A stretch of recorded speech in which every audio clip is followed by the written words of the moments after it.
দুবছর আগে 2024-এ RG Kar medical college ও হাসপাতালে তরুণী চিকিৎসককে ধর্ষণ ও খুনের ঘটনায় তোলপাড় হয়েছিল গোটা দেশ।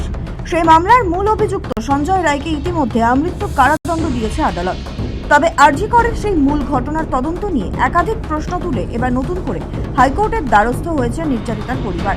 সেই মামলার প্রেক্ষিতেই মঙ্গলবার নবগঠিত বিশেষ ডিভিশন বেঞ্চের স্পষ্ট পর্যবেক্ষণ, আরজিকরের ওই ঘটনাস্থল তথা সেমিনার রুমটি ফের অত্যন্ত দ্রুততার সঙ্গে সিল করতে হবে কেন্দ্রীয় তদন্তকারী সংস্থা সিবিআইকে। আগেই আরজিকরের সেমিনার হল সিল করেছিল তদন্তকারীরা। এবার আরজিকর কাণ্ডে সিবিআইকে সম্পূর্ণ ঘটনাস্থল সিল করার নির্দেশ কলকাতা হাইকোর্টের বিচারপতি শম্পা সরকার এবং বিচারপতি তীর্থঙ্কর ঘোষের ডিভিশন বেঞ্চের। সন্দীপ ঘোষের চেম্বার সহ আরজিকর কাণ্ডের সঙ্গে হাসপাতালের যে জায়গার যোগসূত্র রয়েছে সবকিছু সিল করার নির্দেশ দেওয়া হয়েছে।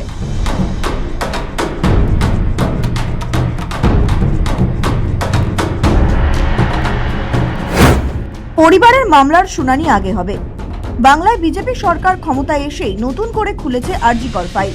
মঙ্গলবার কলকাতা হাইকোর্টের বিচারপতি শম্পা সরকার এবং বিচারপতি তীর্থঙ্কর ঘোষের ডিভিশন বেঞ্চে ছিল মামলার শুনানি। শুরুতেই আদালত স্পষ্ট জানিয়ে দেয়, এই ঘটনার নির্যাতিতার পরিবারের দায়ের করা মামলার শুনানি সবার আগে হবে। এরপরেই তদন্তের অগ্রগতির প্রসঙ্গে সিবিআইয়ের আইনজীবীকে একাধিক কড়া প্রশ্নের মুখে দাঁড় করায় উচ্চ আদালত।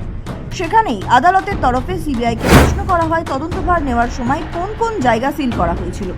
জবাবে সিবিআই জানায় সেমিনার হলের কথা। এরপর পাল্টা বিচারপতিরা প্রশ্ন করেন, আর কোনো জায়গা সিল করার প্রয়োজন হয়নি? তাতে সিবিআই না জানায়। তবে দীর্ঘদিন ধরেই নির্যাতিতার পরিবারের তরফে দাবি করা হচ্ছিল সেমিনার হলের পাশের একটি ঘর রয়েছে, ঘটনার সঙ্গে সেটির যোগ থাকতে পারে। এমনকি সন্দীপ ঘোষের চেম্বারের সঙ্গেও ঘটনার যোগসূত্র থাকতে পারে বলে দাবি করা হয়েছিল। মঙ্গলবার সেই সব জায়গা সিল করার নির্দেশ দিল উচ্চ আদালত। সেমিনার রুম নিয়ে আদালতের কড়াকড়ি। হাইকোর্টের দুই বিচারপতির বেঞ্চ সিবিআইয়ের কাছে জানতে চায়, মাঝের এই সময়ে আরজিকরের সেই মূল ঘটনাস্থলের সিল কোনোভাবে খোলা হয়েছিল কিনা। সামগ্রিক পরিস্থিতি ও আশঙ্কার কথা বিবেচনা করে হাইকোর্টের পর্যবেক্ষণ, আরজিকরের ওই সেমিনার রুমটি যেন ফের দ্রুত ও নিশ্চিতভাবে সিল করে দেওয়া হয়। কোনোভাবেই যাতে সেখানে তথ্য প্রমাণ বা ক্রাইম সিনের কোনো ক্ষতি না হয় তা নিশ্চিত করতেই এই নির্দেশ। তাৎপর্যপূর্ণ বিষয় হলো, মুখ্যমন্ত্রীর চেয়ারে বসেই আরজিকর কাণ্ডের তদন্তে বিরাট পদক্ষেপ করেছেন শুভেন্দু অধিকারী। কলকাতা পুলিশের বড় পদে থাকা 3 আইপিএস অফিসারকে সাসপেন্ড করার পাশাপাশি নবান্নের সাংবাদিক বৈঠকে শুভেন্দু জানিয়েছেন ওই সময় কাদের নির্দেশে সাসপেন্ডেড আধিকারিকরা কাজ করেছেন, সাংবাদিক বৈঠক করেছেন, সেটা মুখ্যমন্ত্রী নাকি অন্য কোনো মন্ত্রীর নির্দেশে। সমস্ত বিষয় তদন্তের আওতায় এনে খতিয়ে দেখা হবে। সব নষ্ট হয়েছে, ঠিক আছে, আমরা আরো অনেকগুলো মেজার নেব। আমরা আজকে 3 জন আইপিএস কে সাসপেন্ড করছি।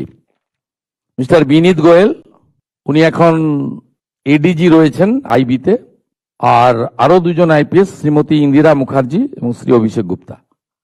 এই 3 জনকে সাসপেন্ড করলাম।